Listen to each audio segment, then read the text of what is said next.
Yo, what up, everyone? Welcome back. Welcome back. Welcome back to another episode of the Dead Man's Mic, a Halloween Horror Nights podcast. And tonight will serve as part two to the Fear and Beer March Madness House List Reaction Trilogy. And tonight we do have a special guest in the house. Y'all know her. We work with her. It's family right here from the Scream team. Josephine the Supreme, thank you Hello. for Yes, hopping indeed. back on the show. Hello. Hello, little girlies. How you feeling? I'm excited. I'm excited. Some of these I have not walked through, so I'm excited to talk about them from what I've seen. Yes, we're gonna get into that in a second so people can kind of know what's going on. Craig, how you feeling? Listen, if part one is anything to go by, then part two is gonna be a doozy. So, hey, without further ado, let's get right into it. Dude, this list is only getting more and more tight as it goes along. And that is very exciting, but also it makes the conversation a little more hard. So before we go into it, I got me a local bus select tonight, getting a little crispy, sitting back talking about some houses, nothing wrong with it. Cheers to 35 like we did the other day. Now, before we go into it, we gave Joe some homework earlier today because your first HHN was this past fall, which means you have not gone through the majority of the houses on this list. Yep. So we thought it would be cool to get you on because you would have a very non-biased opinion because you are just going to be delivering thoughts just off of YouTube, what you walkthroughs that you've seen. So it'll kind of be interesting to compare and contrast and go back and forth between Craig and I's thoughts. We've been through most of these houses, and then your thoughts from you've only seen it virtually. So that'll be, another level to reacting to the list. Once again, shout out to Fear and Beer. This list is awesome. Definitely go check out that trilogy because their thoughts are really interesting too, especially on a few that we talk about tonight. So before we get into it, let me pull up the list. The last house that we talked about to end off part one was Monstros, the Monsters of Latin America. Yes, indeed. A very classic original story. Definitely, developing itself and turning into an HHN classic. I think people are very kind of 50-50 on this story, but personally, it is one of my favorites. I think Murdy and them cooked and left no crumbs. They did. When they came up with Latin America. I thought it was great. So to kick off tonight, at the 34 spot, we ended at 35 last time. We're picking up at 34 tonight. The very first house that comes in at 34 for part two of this trilogy is the Horrors of Blumhouse, Black Phone, and Freaky. Craig, go ahead. What is that? Hey.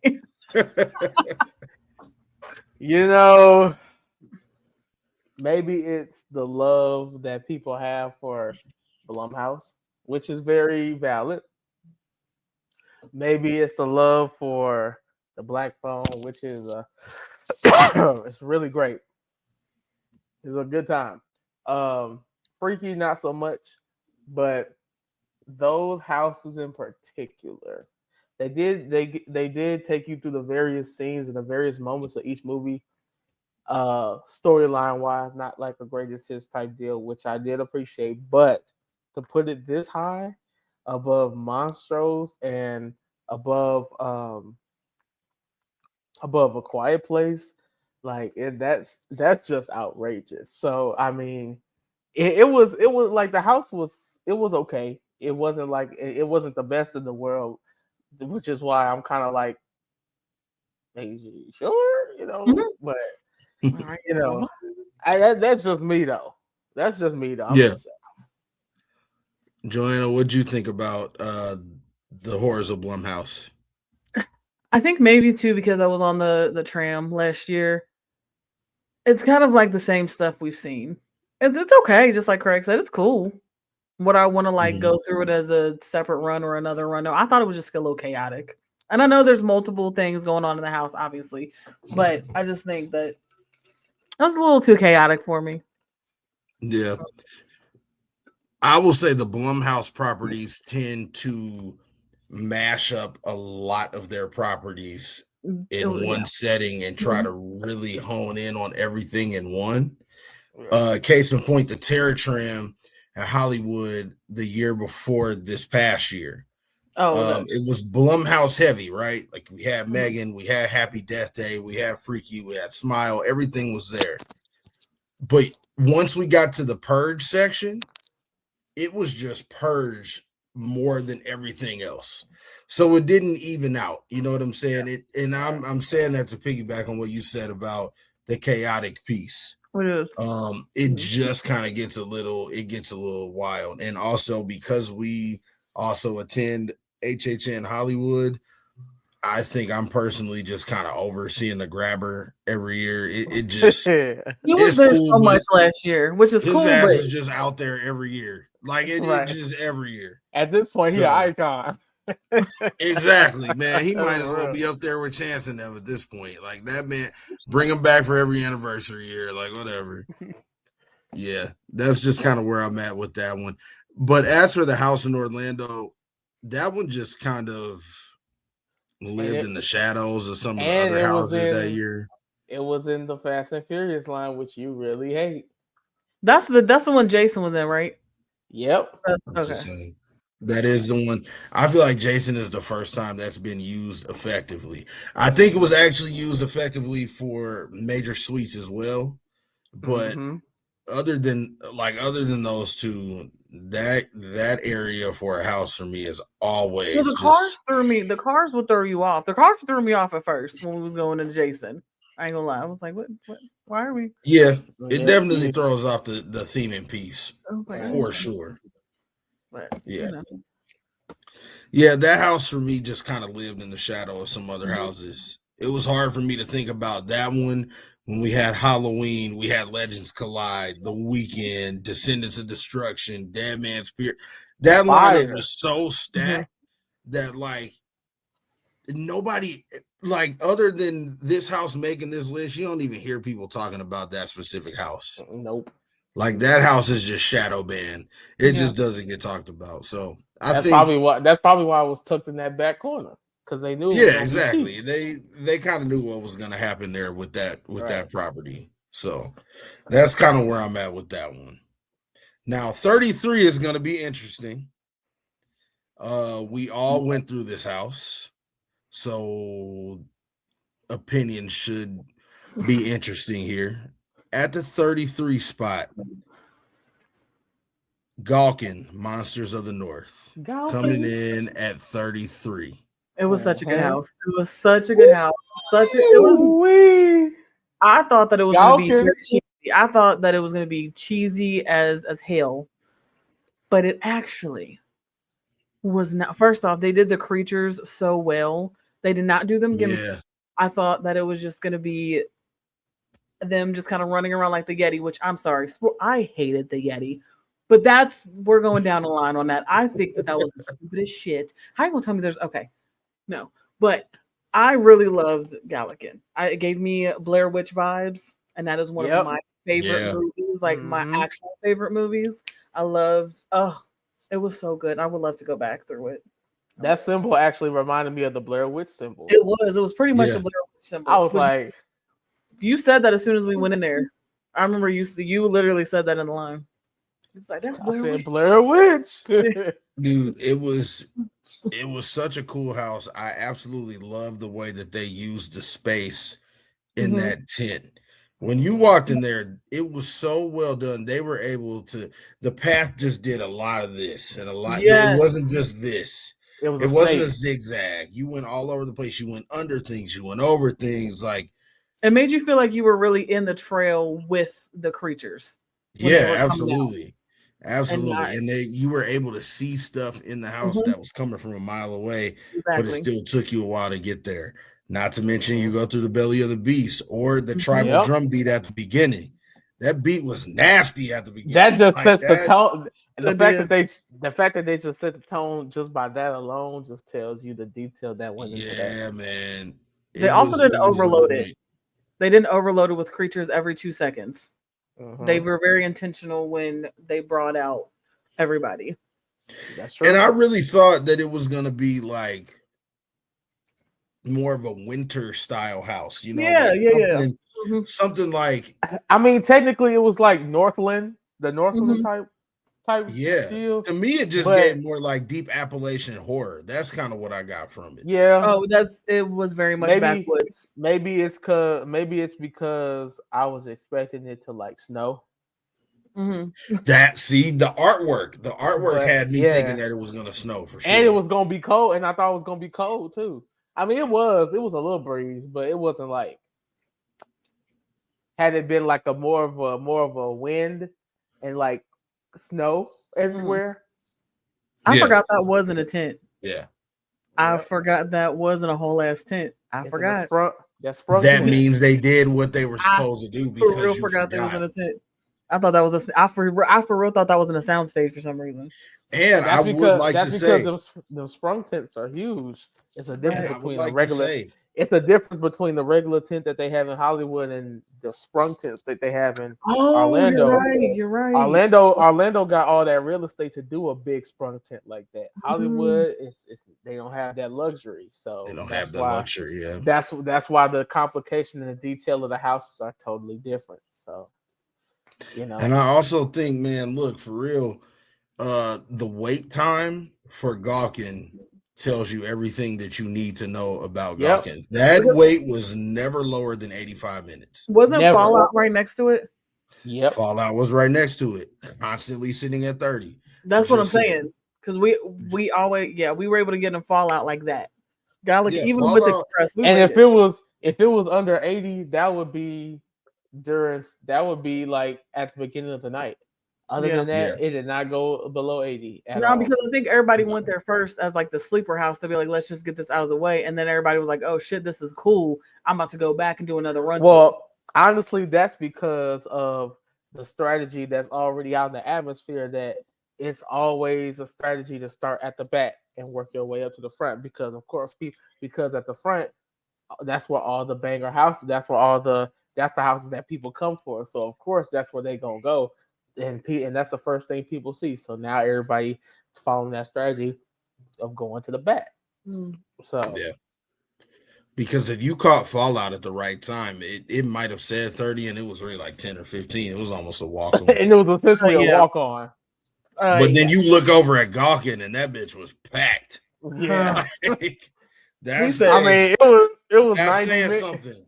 It was 85 or so minutes, and then while Fallout is just a straight walk on, and the only time you wait is walking through the line. Dude, that's because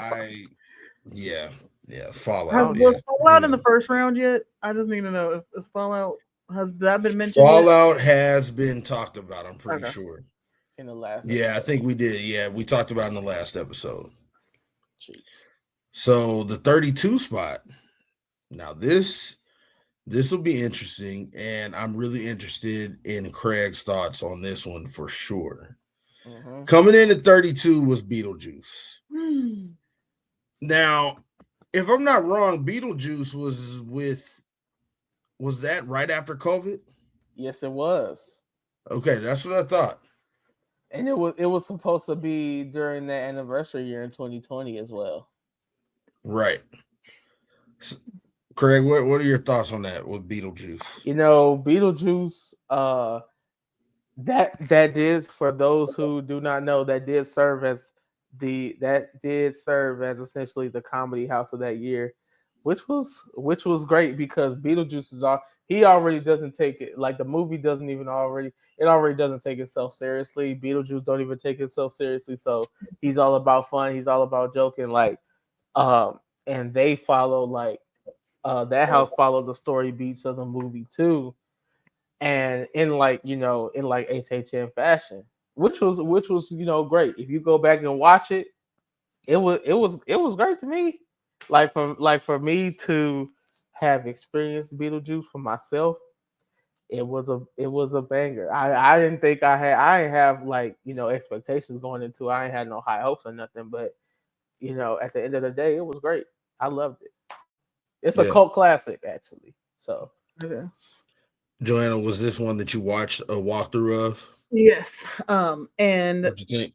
it's pretty much echoing kind of what Craig said. More, number one, I love that they did not try to make Beetlejuice a scary piece, like a jump scare piece, or just scarier than what he normally. I mean, obviously he's a demon. We know, but they still made him his comedic little self. I loved that they had our little old lady. I always forget her name, but the receptionist when they go to the other world or whatnot. I love that they had Lydia's red dress in it, and I almost pissed myself of excitement. They had her red dress. They had it was such a, and they kept his little like mannerisms, and I think that was. I'm so upset that I could not walk through it. I'm like so upset. the thing that kind of like bummed me out about it was like you know, obviously the COVID restriction part of it, because everybody did have masks, because all the characters did have masks on, and like the boo holes were separated with like glass panels. I was wondering why they had so many of them in that house, because Beetlejuice was like behind like glass the entire time. Yeah, like that's right what after COVID. That's pretty much how all the houses were in 2021, because we just got out of COVID and we were the world was still, you know, pretty much trying to get back to normal. So, you know, that was the unfortunate part about that year's HHN. It doesn't take away from the quality of the house, don't get me wrong. Yeah. But, you know, that extra oomph on it, that it took that away. So it was just very different in that aspect for sure. Yeah, definitely. However, the environment that they created with Beetlejuice, that's one of those that's gonna hit you in the nostalgia side of things. Right. And that's all you need, right? Like you don't need Beetlejuice to intend to scare the mess out of you. Correct. That's not what that was for. Correct. I feel like that would have looked so stupid if they would have tried to make him like a it would have been cheesy. Yeah, I think it would have been cheesy. Yeah. So like, Beetle, girl, you know what you're doing. Calm down. Right. So that's So shout out to the Beetlejuice house. That was definitely an awesome that looks so fun property for them to explore and bring to life. And I definitely think that we'll see Beetlejuice again at some point. I don't think it's for sure. We definitely will see him again. Got the second movie now, so he can replace Art. He can please. He can replace Art. I also feel like you might see him again as well. Oh, for sure. He can replace Art. He can. That would be great. Thank you so much. And honestly, the conversation that we're having right now about Beetlejuice and the comedic side and it not being scary, but being there for nostalgic purposes and really trying to pull you in on that aspect takes us right into number 31, which was Ghostbusters Frozen Empire, coming in at 31. So let me just say, the comedic houses, the stuff that's about the nostalgia, don't necessarily tend to be my favorite, but I absolutely loved that house. Yes. The detail in Ghostbusters Frozen Empire was insane. I mean, we're talking Dead Man's Pier level. And honestly, maybe even better on certain scenes. Like that, that detail was that good. The goddamn detail. The attention is in the detail, man. Like you can tell they worked their asses off for this house. Like absolutely. Like even I remember there was a point where we was going in the city scene of the movie of the house where you can see the little they had the little animatronic Stay Puft Marshmallow Man. Oh no, yeah. The detail like even small details like that, it's just crazy. And it's and like every scene took like it looked like it was just ripped straight from the movie screen and just right there. Yeah. And that's what was so cool about it. It made you want to go through it again. I think we went through that one plenty of times just to get that detail. It was like, or the dining room scene where the whole family were frozen over at the table. They said, "Come on, man!" That was probably my favorite scene in the entire house. That was insane. I loved it. They had so many. They what they did very well in that house was the utilization of the stilts, because I swear they got me so good when the frozen monster came behind that corner on stilts and was just in my face. Man. That shit was dope. That was I was like, man, like the attention to detail was crazy. The house overall was great. Even the scares were great. Even though it was essentially a comedic house, it still got that, that frightness to it. So and it wasn't like oh, this is like, yes, it's the comedy house, but it's like it didn't even take itself as a joke. It was like, yeah, these are the happy-go-lucky Ghostbusters, like the happy-go-lucky Ghostbusters house, but like it still got that sense of like chillness to it, and that's what I appreciate. Yeah, chill. And the facade was dope too. Yeah, the facade was crazy. I truly enjoyed. Joanna, what'd you think about Ghostbusters Frozen Empire? I think it's one that you might have. I don't think it relays as well as it could on video. I think it's one that you might to definitely go through to appreciate because it looked cool. Like it looked cool to me, but now, especially going through houses now myself after watching HHN for so long on YouTube, like if I know we're gonna talk about Wyatt 6, but like if I were to see the LA Wyatt 6, I would be like, oh, that's cool. That scared the absolute mess out of me when I was in that house. So I know probably going through it would be a different experience. But yeah, I mean, it looks cool. Like it looked like I wouldn't mind going through it, but Right. No, I completely get what you mean. Every HHN house, every scare zone, every property is there for a different reason. You're supposed to get a different feel from each one. So I definitely get exactly what you mean. And with that being said, number 30 takes us in a completely different direction because we are going away from the comedic, nostalgic side to getting the piss scared out of you. That's where we are now with this next one. Yeah. Coming in at 30 was the Texas Chainsaw Massacre. Ooh. Coming in at 30. Now, oh man. I think every house that they've done on Texas Chainsaw, whether it be out in LA, whether it be down in Orlando, to me have been pretty solid. Not necessarily like any that make my top.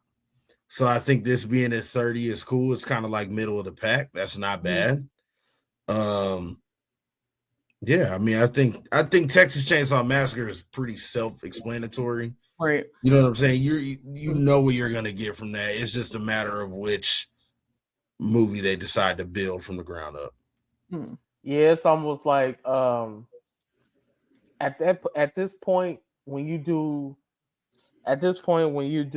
houses based on original films, people know about it so much, and it's already up in the stratosphere enough for people to know what happens and the ins and outs of it. So essentially, they just do, it's more so the greatest hits and particular scenes of it. And in terms of like the ranking, it's not too high, not too low. Like you said, niggas in the middle of the pack. So there's kind of like a deep appreciation for it, especially for for them to go back to like the original film and for them not to veer off into like future films. But for what it is, I totally agree with the ranking. I think the house is pretty solid. It wasn't nothing to go home about. Like I said, it was just like at that point it was just the greatest hits, which is cool. Pretty solid house. I ain't got no complaints about it. Yeah, no complaints there. Joe, you got anything? I think the leather, because I think with Leatherface 2 or Texas Chainsaw, you have to get the right Leatherface. Because obviously that's what is going to make it either a super scary house or just kind of like an I think at least the walkthrough I saw, he was a good Leatherface. Anything with chainsaws, I mean, I know you wouldn't be scared of chainsaws because that's what you do. That's what I do. That's what if anything, you embrace it. Yep. I've gotten chased by chainsaws by him, but it's okay. But it was cool. It was cool. Thanks for coming to our haunted house. Woo! But it was cool. It was yeah. I think I would have still dropped because any chainsaw noises are just very aggressively there for no reason. So I would have dropped, but I don't think I would have Jason made my heart beat. Craig felt my heart. Jason was after the Jason gauntlet. Oh Jesus! Oh yeah, Jason Universe. That absolutely. Gauntlet, I said, Craig, feel my heart. No, that heart was gonna jump out her chest. It was wild. I was like, "Whoa! Do you need medical assistance?" The answer is always yes. I'm like, sorry. Man. Yeah, it was cool. It was cool. Yeah, I mean that's just kind of how Texas Chainsaw is, and there's a couple more on this list here that definitely kind of take us in that same direction. Now, 29, we're gonna tap into some Universal Monster talk. Oh yeah, and coming in at 29 is Universal Monsters: The Bride of Frankenstein. When I tell you, yes. That was the most beautiful. I was living. Yeah, that house was beautiful. Was stunning. It was very, very nice. It was beautiful. It was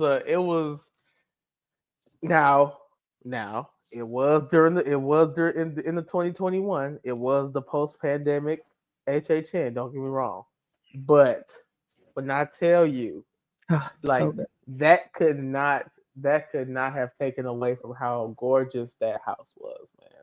Like even the opening facade, and you can smell the hellfire and brimstone and the burning and the. I was about to ask, bro, the burning blade in the background, dog. I was about to ask because the red lights. Come on. I was about to ask what the scent was in there because you could tell the red lights. I wanted to be in those red lights. The bride was gorgeous herself. The actress that they had for her, because when I think of bride, I think of and she was doing it.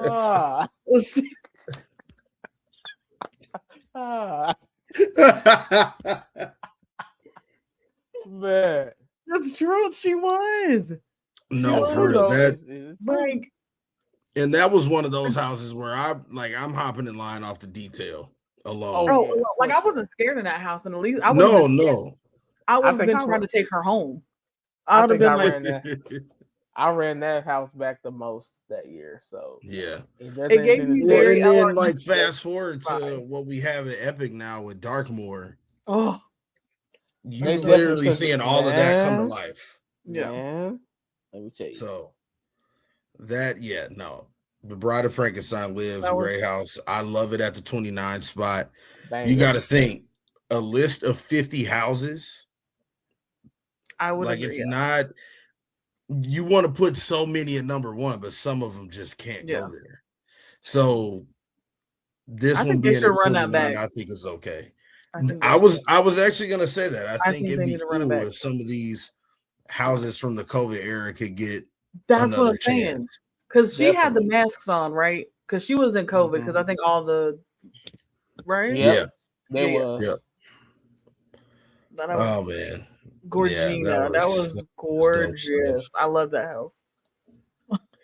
Now coming in at 28 is a completely different direction, and this is, I think, personally one of Craig's favorites, and definitely a controversial favorite of his. Look at him, he ready. A lot of people hear the name of this shit and they be like, "Oh no, we don't want to play that no more." That is Bugs Eaten Alive coming in at 28. Oh yes, Craig, take it away. Take it away. Oh yes. All I gotta say is shout out to the team members who was trolling everybody, entering that, going through that going through that back part right by Nightmare Fuel, where you see the entrance logos and the time and the wait times before you go into that back area. Oh yeah. Come on, everybody, come get some hugs from Bugs. I was Greg, like, I feel like that messed you up the whole night. I can just see you getting weak the whole night every time. Oh, that house was it was so good. Like it, like if you could, like, it's so simple. Like a simple concept is that it can be so effective. Like what's the thing everybody's scared of the most? Bugs.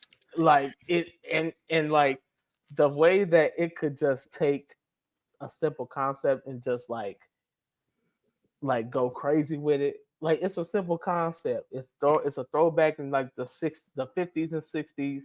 That's okay.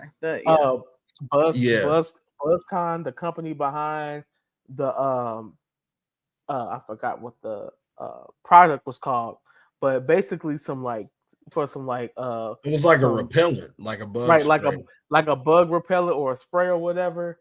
It malfunctions. Instead of killing them, it grow. It makes the bugs grow and reproduce quickly. And like from that moment on, the house is just balls to the walls, batshit crazy. It was very, very unorthodox and very crazy. It was, and it was gross. It was nasty in all the right ways. Like a part of the house that kind of freaked me out was when were towards the end where they used or it was bugs crawling everywhere and they used like leg ticklers in this like small little hallway. That shit fucked me up. I almost destroyed one of their scenes off of that. Because I literally almost kicked the wall, bro. Dude, that roach grabbed my ankle and I was like 10 feet in the air. Listen, Joe, I don't think you would have lasted in that house. Oh my god! I really don't think you would have lasted in that house. Oh god! It was so good. It was effective, and that's what made it. It was intense, and one thing that actually I wasn't a fan of this part of this house at the beginning, like when we first went through it, but now looking at how they wanted to drive the theme and also kind of throw people off a little bit, the two actresses that they had at the front that were acting as if they were the infomercial ladies, like they were trying to sell the product. At first, I didn't like that because I was like, I don't need to know what the commercial is. I already know what it is because y'all keep telling me what it is while I'm in line. So I don't need to know what's going on now because this doesn't make sense. But now looking back at it, that literally sets the tone for everything because it's supposed to make you feel like, hey, this is a pleasant product that you should buy to use to kill bugs and insects in your house and everything. Then you go in there and it's completely different. Yeah. So that grew on me. I think I would have had bugs eaten alive a little lower than this. I think I would have had it probably in my mid to upper 30s. It's probably where I would have had it I think there's some other houses that I probably would have switched around. But definitely, Bugs Eaten Alive was good. It was effective. It got a lot of scares.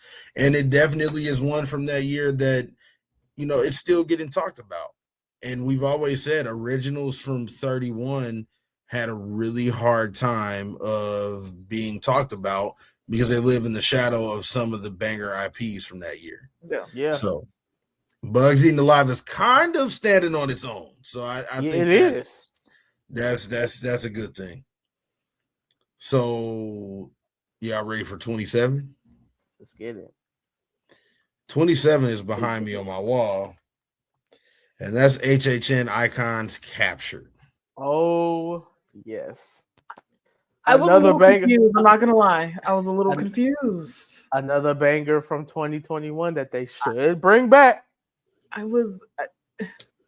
think Icons Captured. You know what? Let me rephrase that. If there's the reason that you felt confused watching that house. I was very confused. Is because I think that Icons Captured was actually a testing experiment for Mike Aiello and the crew. I think that Icons Captured was that way on purpose so that they could get a read on the crowd for how much we really wanted the Icons to continue to be a part of the event. Because you got a lot of them in that house. You didn't just get the main two. Yeah, there was just a lot going on, and I just was really confused about what direction we were going. Because wasn't there like a cave, if I'm not mistaken, or there was just there wasn't we in a cave? That's kind of like the entryway. That's what it kind of gave off, like a cage vibe, but well, not cage, but cave. But yeah, that's what it was. Cage, maroon red, and there's a lot of stuff going on. If there's any house that HHN should bring back this year, Icons. Yeah, that coincides. People, I mean, that's what people want. They want the Icons. They want that shit back. And I think that will work. I think that'd be perfect. And why not, no better time than right now to go ahead and bring that back.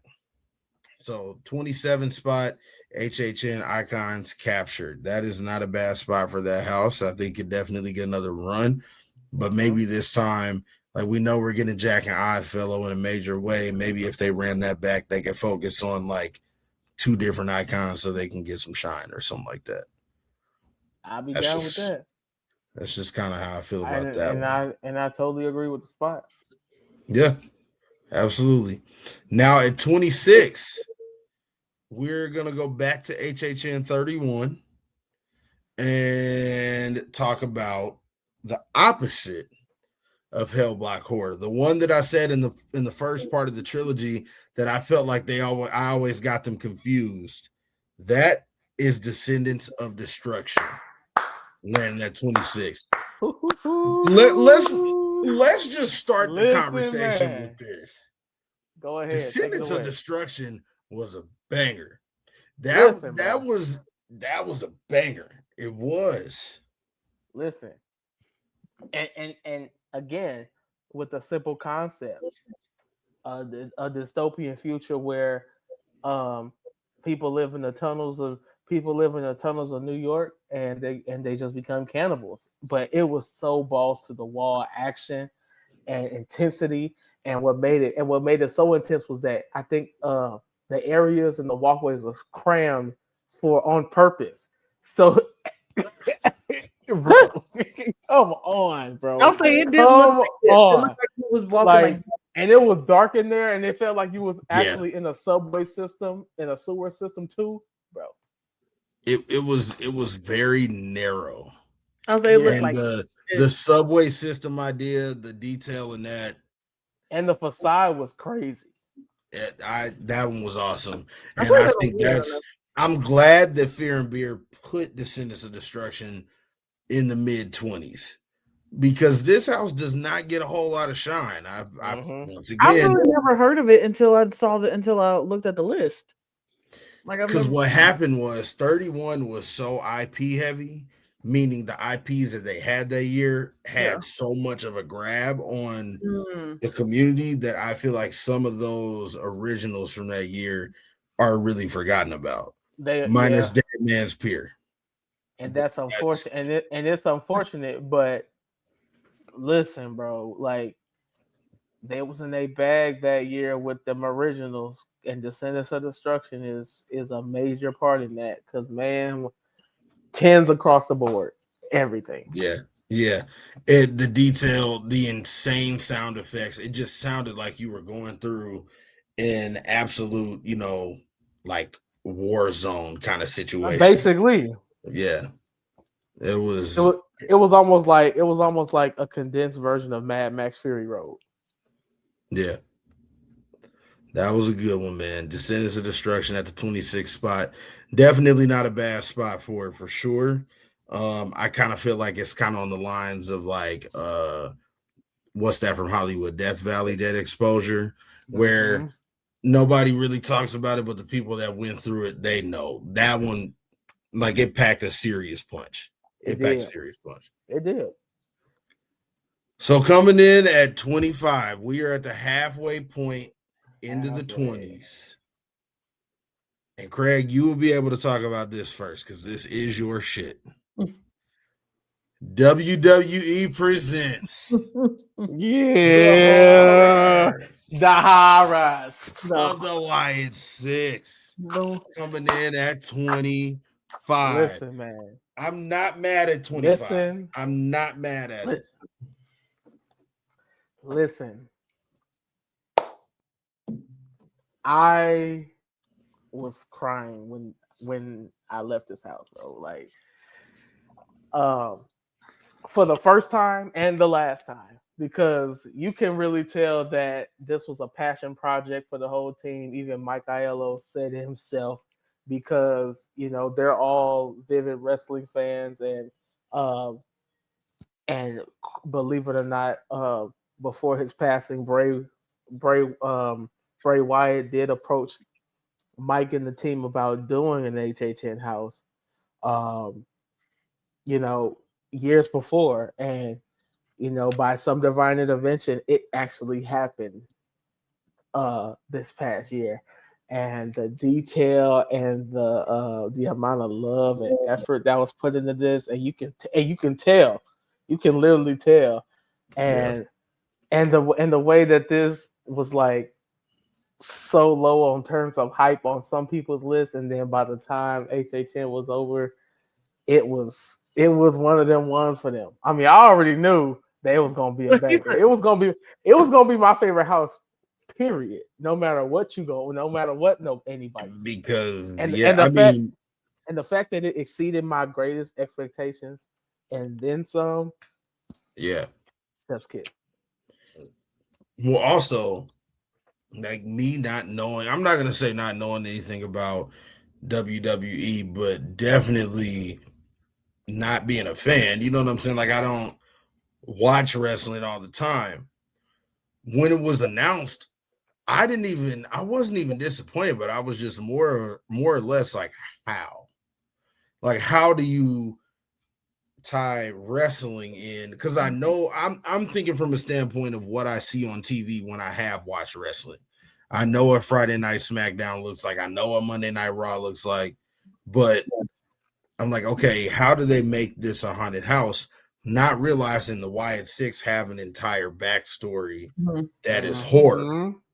So that was dope. Now, what I liked was the fact that I was able to kind of stick with it when we got in, and I recognized that we were backstage, as if we were backstage at a wrestling event. And that was their debut on Monday Night Raw when they went backstage and it was chaos and destruction everywhere. That's how their debut was. So essentially, we went through their debut in a way. We went through their debut, and then we went through each member's, like, we went to the dissection of each member's twisted mind. And okay, yeah. I had to go through it a few times to really get it, but I also like simultaneously had Craig like explaining to me the things that I wasn't catching. And like Craig said, it was not high on my hype list, but by the end of HHN, I was like, nah, Wyatt Six was for real. And it was dope, and I enjoyed it. It was very good. I love it. Joanna, you went through Wyatt Six in LA, and you went through it in Orlando as well. What would you say would be like the biggest difference between the Orlando house and the LA house?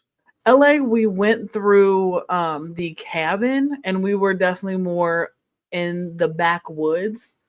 Whereas Orlando, yeah, we went through, first off, because the reason I love Y6 so much too is because it was my first house that I've ever been through HHN. And so that one's always going to be special to you now. I mean, it was the first one we lined up at. It was literally the first HHN house that I've ever been to. And when I was walking through, and you just have Alexa, Uncle Howdy, all of them, I have never felt so scared in my life, because it was just so much more different than all the haunted houses I've ever been to around here. I love my Halloween haunt. I love Land of Illusion. I love all of that. But the feeling that you got walking into that house, you knew some shit was going to go down. You did. And I really like the entryway with because there were Wyatt Six characters, but also yeah. standing in the dark. I looked at Gary. I said, I swear to Bob, if one of them pops out at me, it's going down. It's going. And I'm sure they popped out after that. It's going down. It kept popping. Everyone just was there. So that's always going to be. And I love fan service. I really do. Yes. And so, I knew so much fan service in there. Because it's just like I'm not a huge fan of Five Nights at Freddy, but you know how many kids got their first HHN experience because of Five Nights at Freddy? Like, even if you don't like it, it's just nice to see, Craig. I love that Craig was having the time of his life because I know that he was in his like heaven. He was in his fandom heaven. So it's just nice to know that people appreciated that house so much, even if you didn't appreciate it as much. It was a nice little touch. What's even more cool about it is that, like what you were saying, you get all these people that really don't know about that. I didn't know who the Y6 were at all before it was announced, and then not only learning the backstory, but having a new appreciation for just how they're able to bring stuff in that you necessarily didn't think you would see, and then to also hear that they reached out to Mike and were like, "We want to do this with you. Like, what can we do? How can we put this together?" And the fact that he was able, he was like able and willing to listen and to understand where they were coming from. You know what I'm saying? Like, that is really cool. So, I mean, that house was awesome. Granted, the circumstances were because Bray unexpectedly passed a couple years earlier. But that kind of created an opportunity to celebrate his life and celebrate what he's created in the Wyatt Six. And that's just like, and it was just the ultimate love letter to horror, to wrestling, especially because of the like Joe was saying, like the fan service and the different Easter eggs that I had to point out to Nick throughout the house. Like, it was really nice to see you so excited. Like, for real, it was really nice to see you damn near in tears and being like, soon as it was announced, I was like, "Yep, this it right here. This it." And it was one that had been rumored for a while, and the rumor caught fire, and it definitely held it. Like, and it didn't stop either. So no. Now, one thing I would like to ask you, Craig, about Wyatt Six. This is something that I noticed, and I just feel like we've never had a chance to really hit on this.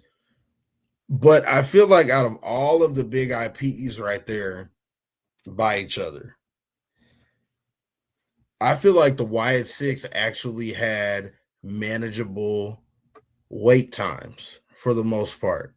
I think every now and then it was up, maybe 75, 80, somewhere in there, but it never had the FNAF minutes. It never had the Terrifier minutes.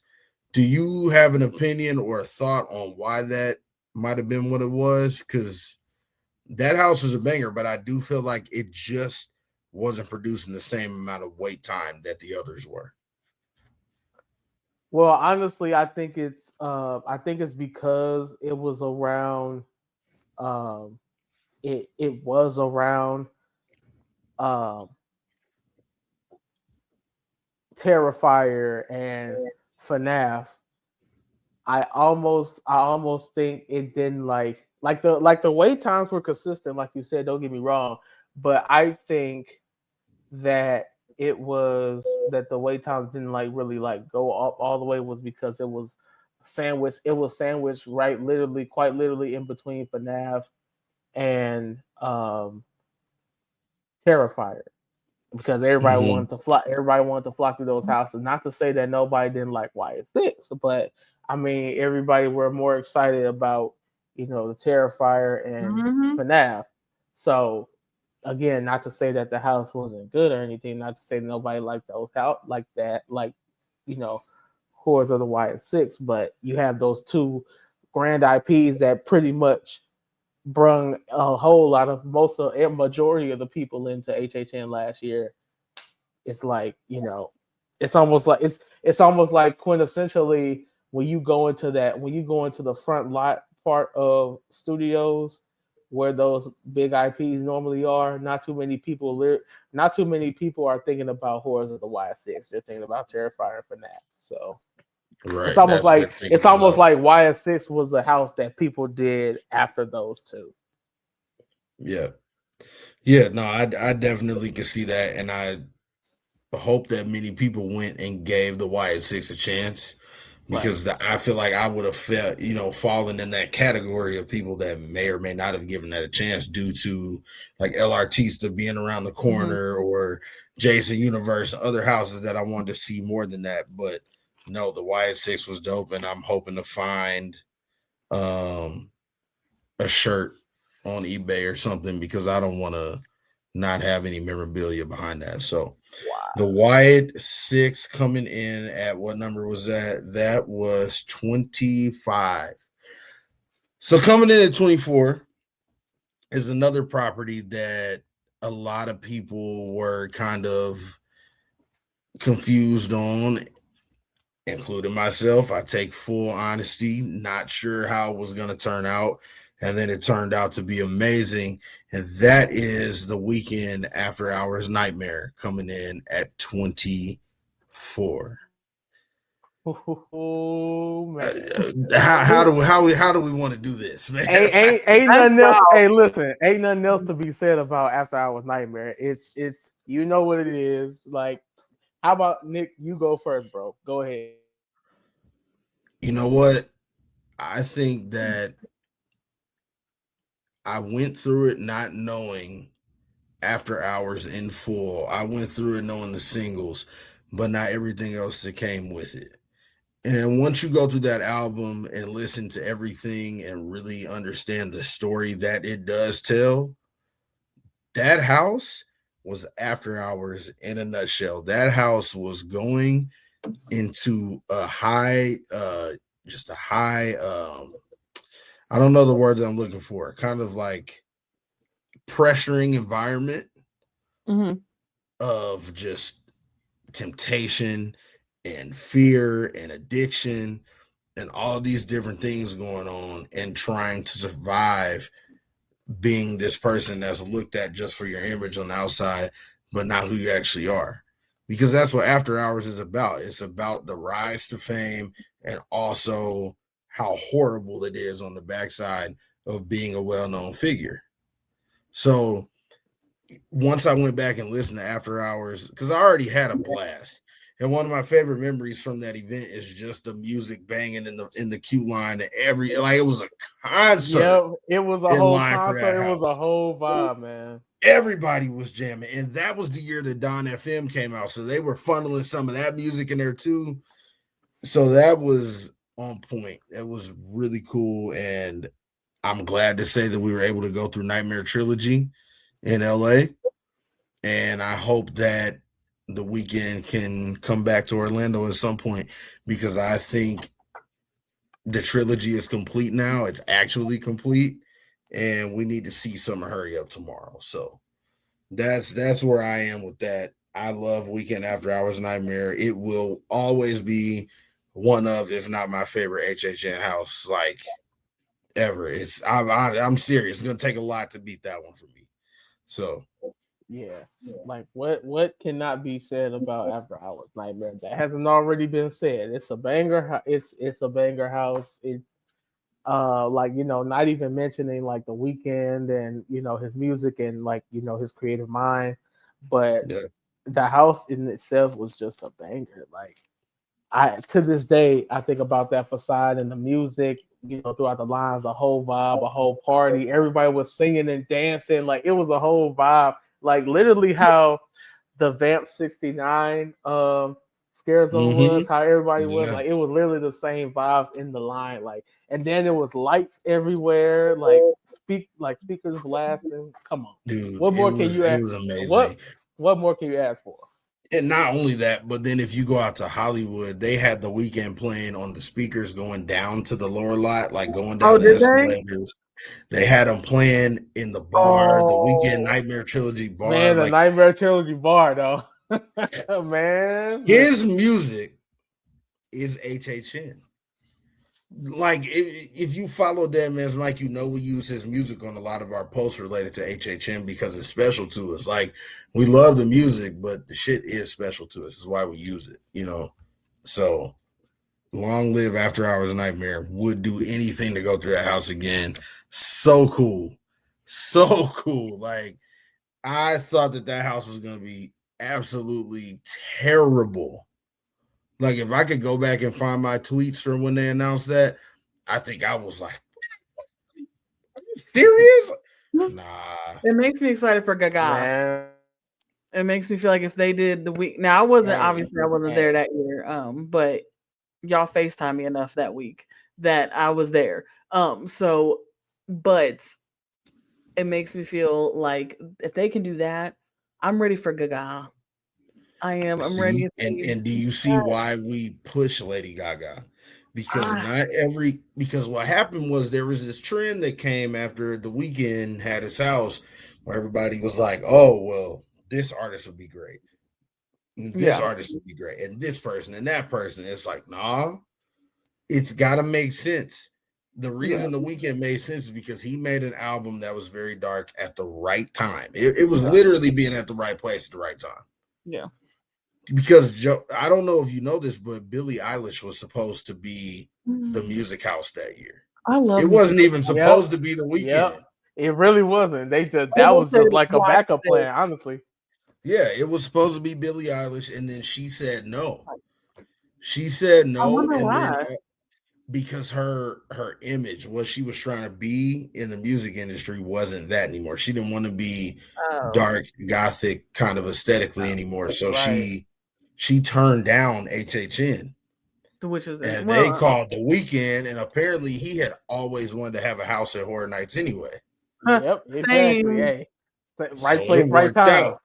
Yeah, right place, right time. If you go through some of his older albums, it's dark. So I think they could run another one back about another album if they wanted to. So The Weeknd After Hours Nightmare coming in at 24. Coming in at 23, this is one that I have not been through. Craig, I'm not sure if you've been through this one. I'm not positive. But that was Welcome to Scary, Horror in the Heartland. Now, I did go through. Now, my vivid memory isn't really good when it comes to Welcome to Scary, but I did go through that house, and it basically took you through Cary, Ohio, and because that's where basically all the lore is. That's the home of Jack the Clown and all those HHN characters with lore, and to even see like the little Easter eggs, almost showing you the evolution and the origins, the beginning of these characters, and just to see that they came from this really bad place, just tells you what they were trying to accomplish with this house. And I really did find like a lot of people, including myself, found a very deep appreciation to what they were trying to do, because at the end of the day, what they were trying to do was show you like the origins of things, and like how the evolution has come to the forefront, and what they were trying to accomplish there. So all in all, like that house was very detail oriented, but it didn't really take anything away from like the scares and the stuff. The scares are on point and everything like that, but it was very detail oriented, like I said, and it was a really good solid house to me. Yeah. No, definitely. So coming in at, what was that, 23? That was Welcome to Scary, Horror in the Heartland. Coming in at 22, Dr. Oddfellow's Twisted Origins. Can go. Cannot come in, cannot be part of this. Can go. I can go. Can go back home, can go back anywhere. Can go anywhere. Actually, it's not. I do not need that to be anywhere. I love the chaoticness of Twisted Origins, and I like how they included the origins of Jack Schmidt in it as Who well. is Jack Schmidt? That's Jack the Clown. That's Jack the Clown, yeah. Oh my word! You'll have to learn the. You're gonna have to learn the lore, all right? I know how he is because So- he was in there. He was like, I was like, sir. No, Like Oddfellow.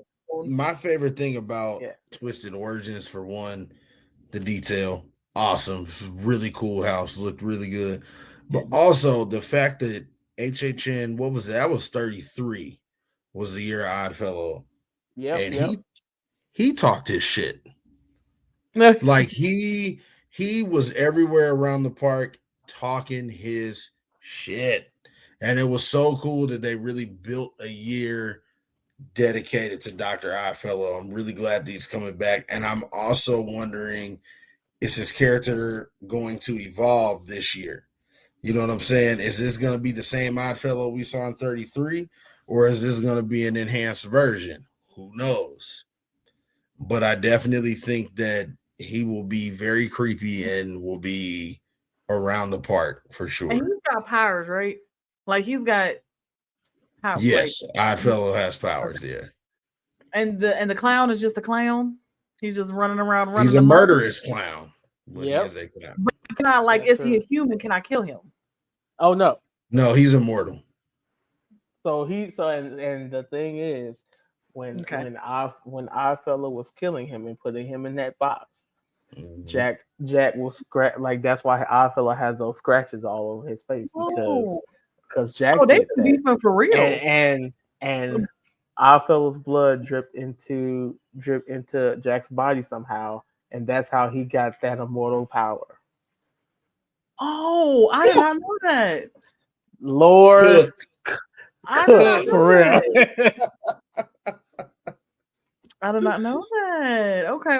Oh my. Okay. Yep. That's now, it's not fun. Coming in at 21, we're gonna go back to IP route.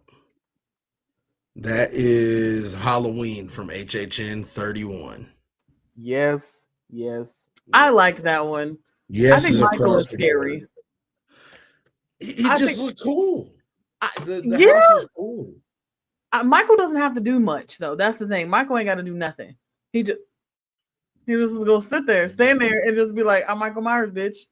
The scene upstairs on the second floor with I can't do stairs. All of the mirrors.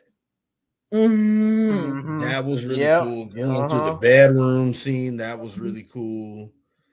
And just hearing the the sound effect that they use in the movies when the shape appears, or when you think that sound effect is being played. Yeah, man, that was hard. Yes. I liked it. It's so effective. And I love when, that's why I said, like, the Jason universe is cool, but a lot of people were saying, "Oh, do a Scream universe." No, give me the original movie. I want what's gonna feel as nostalgic as possible with those kinds of properties. Let us go through the kitchen. Because it's so easy to do just the original movie, because if you do like a universe house, then you got to get the rights to the multiple looks of that character, because just like in Jason universe, his character and the costume designs evolved. So because not all the Jasons were the same. No, that guy had everybody and their mama in there. In a way to divert from that, you just do the original. It's simple. Yeah. Shout out to Halloween, man. The original Halloween coming in at 21. We are on our final four of part 2. Our final four of part 2. And we're going to do it like this. We're going to talk about this first one because I know we got a lot to unpack with this one. But the next three, the last three, we're going to go rapid fire, because I really feel that we could put these last three in like a 1, 2, 3 category by themselves. I already know what number 3 would be, no doubt about it. But 1 and 2 will be interesting. But coming in at number 20 on the list, we're in the top 20 now of the Fear and Beer March Madness HHN house list ranking, if you will. That is Hatchet and Chains. I loved Hatchet and Chains. Here we go. It was so fun. The grandma, I loved them. The grandma made it. The grandma was the whole reason I loved that. Oh, house. she killed it. Like the grandma was killed it. I love that house. I would have loved to Did go. it. I run the stampede. Dude, Hatchet and Chains was that sleeper house. We have to be honest. There's a sleeper house every without single a year. doubt. It was a sleeper. It was. I don't know if y'all remember, but on opening night, all online and everything, a lot of people were like, Hatchet and Chains was cool, but I think that's you where had to everybody run through was it a with couple it. times. I think that the actors got their groove a little bit more. I think even the grandma, like I think the house itself got its groove. The more and more they're doing it, because our like second run through, third run through was completely different than the very first time we did it. Craig and I is like probably second or third run through. They had a crew of actors in there that they were on full demon time. Like they were on fire. They had a point to. They came to work that night and had a point to prove for real. We came out of that house and Craig and I looked at each other like, yeah, like that. It was like that. It was quick. The flow of the house is great because I think flow is very important. It's moving quickly because people are getting scared so bad. So people are like going through like this, but it was moving and the actors are hitting us every which way. So it never let up. You know what I'm saying? It just never let up. So Hatchet and Chains being at the top 20 spot, I like it. I like it a lot. Now, coming in at 19 was Revenge of the Tooth Fairy. Coming in at 18 was Yeti Campground Kills. And our last house of the night on part 2, coming in at 17, was The Goblin's Feast. So, and that's why I said we could do it as 1, 2, 3, because I know what Craig would have at number 3. Goblin's Feast 3. Goblin's Feast. Nope. Get it out. Goblins was better than Yeti. I'm just saying. Oh. Goblins was better than Yeti. Hot take if I've ever seen one. I'm just saying, because better than Yeti? When you think of because when you think of Yeti, what do you think of? Snow-capped mountains. Why the fuck are we in a campground? It did not make any sense at all. If you're gonna go that route, tell me why we in the Irish pub full of goblins. But at least it was all goblins. At least the goblins was getting drunk. At least and they was all Yetis. What you mean? But why are we in a cabin? Why aren't we a Bigfoot? If you're in a cabin, and if you're in you're a Yeti. Be in the fucking mountains. Have we not played Crash Bandicoot before? I know we played those levels with the Yeti in the snow. Don't play. You know what? I do. I get where you're coming from, though. I do. I see where you're coming from. Sense. If you're gonna do it did not make sense. It's fiction. It's not supposed to make sense. But that's the same thing with goblins. At least I liked how the goblins looked. And the goblins were more entertaining going through that. The Yeti, I was confused of why the fuck are we in a campground? And why are you growling at me? Go get some snow. Okay, it did not make sense. You can literally say the same thing about goblins. Why are we in a pub full of goblins? They was having fun. It was more entertaining though. I think that's why we hated that house, because why are they having fucking fun? Why are they enjoying themselves? Literally having fun eating. Didn't like humans. it.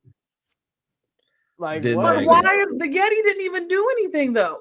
They didn't even have any good scares or anything in the Yeti place. At least the goblins. No, because at least the goblins didn't need to scare you. The goblins didn't want to scare you. They were just gonna eat you. They was having fun. Don't play with the goblins just because they was having fun. That does not mean nothing. They was having fun. Did they not have fun? The Yetis were literally wreaking havoc. Like all they did was I'm gonna come from some bushes, but I'm a fucking abominable snowman. You know what? You didn't go through that. Doesn't make any sense. You didn't go through that house, so you wouldn't understand. I don't care. It's okay. But I saw it. You should. I don't care. But because I saw it. Because even watching it on YouTube, Goblin's Feast is trash. Goblin's Feast is better than Yeti. It's even worse. Any day. I will go through Goblin's But wait, do we have any love for Revenge of the Tooth Fairy? Oh, for sure. Revenge of the Tooth Fairy. No, like that's Revenge of the Tooth Fairy was cool. We like that. That's above both. Yeah. But no, the Yeti is that was so stupid. I think that they So tried what? to So mash. what's gonna happen is there's gonna be another episode that we're gonna do about those two houses, and we're gonna compare and contrast and watch both I'm fine. walkthroughs. That's cool. Because I actually we're gonna enjoyed dive into Goblins. that. I actually enjoyed Goblins. Looked fun. Goblins So looked I will very say, fun. Goblin's Feast was the one that I was the most excited for that year, and Craig can Yep, attest to it. I hyped that. I hyped it. I was ready Hype for it up. And you never judge a book by its cover, never judge a house by one walkthrough. We went through it many times. It just didn't pull me. I don't know what it is about houses in that specific tent, but a lot of ass houses have been in that tent for me. And Personally. Like Goblin's Feast, then Fallout. Like, come on. But it made sense though. Goblin's Feast, they're feasting on us. Why is a Yeti in campgrounds? How did he even get here? Well, how does that make down sense? the mountain? If you actually paid attention, the campgrounds was in snow-capped mountains. If you actually paid attention, and but Yeti's not so. That doesn't make any sense. Was Goblins not feasting? Was Goblins not feasting? Was Goblins not feasting? Exactly. Thank you so much. But hold on. You know what doesn't make sense? You know what doesn't make sense? Craig? Goblins in an Irish pub. Okay. But they were still feasting, though. It does not matter. They were still feasting. The name matched what was happening. You ain't gonna fuck up. Listen, I like Goblin's Feast. You know what? I like Goblin's Feast, and I'm gonna need you. Well, I hate it. That's fine. We can agree to disagree. Yep. Because this will definitely be an episode. Absolutely. Me and Nick got trash for it in the HHN Facebook group, and we did not care. Yeah. Oh yeah. Because it was terrible. Listen, my Facebook group, shout out Russell. We said we were not fans of Goblin's Feast, and those people tried to eat us alive about that. And they ate us alive. But did I care? Not one bit. That's fine. Everyone can agree to disagree. Well, guys, this was a dope part 2. We had a blast doing this. Even though we're arguing about Goblin's Feast and Yeti Campground Kills, it's all love. It's all HHN love. And we want y'all to stay tuned for part 3. We will have some special guests on to kind of wrap this thing up with us. You'll have to stay tuned for that. The 3 of us work on the Scream team together. We are behind things such as like Ghouliecon. You know what I'm saying? Joanna has Coven of Screams. Craig and I do Dead Man's Mic together. Yuri and I do Toxic Icon together. We have a lot going on there. Definitely follow us, and continue to be on the lookout. Announcement season is heating up. We're going to start pumping out more and more episodes and keep talking about the fog to get you guys ready as we prepare for what is going to be an awesome event. Fear and Beer, shout out to you all again, once again, for letting us, hop into you all's list. This has been really fun and getting to go down memory lane too in a way. So this has been great. Do y'all have anything else before we close it out tonight? No, I'm good. Hey, I'm looking forward to the next one because we're gonna get into this. For sure.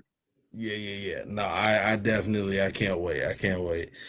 Joanna, thanks for hopping on with us tonight. We seriously appreciate it as always. And we will catch you all on the next one, and we will see you all in the fog. We'll see you all soon. See you later. Bye.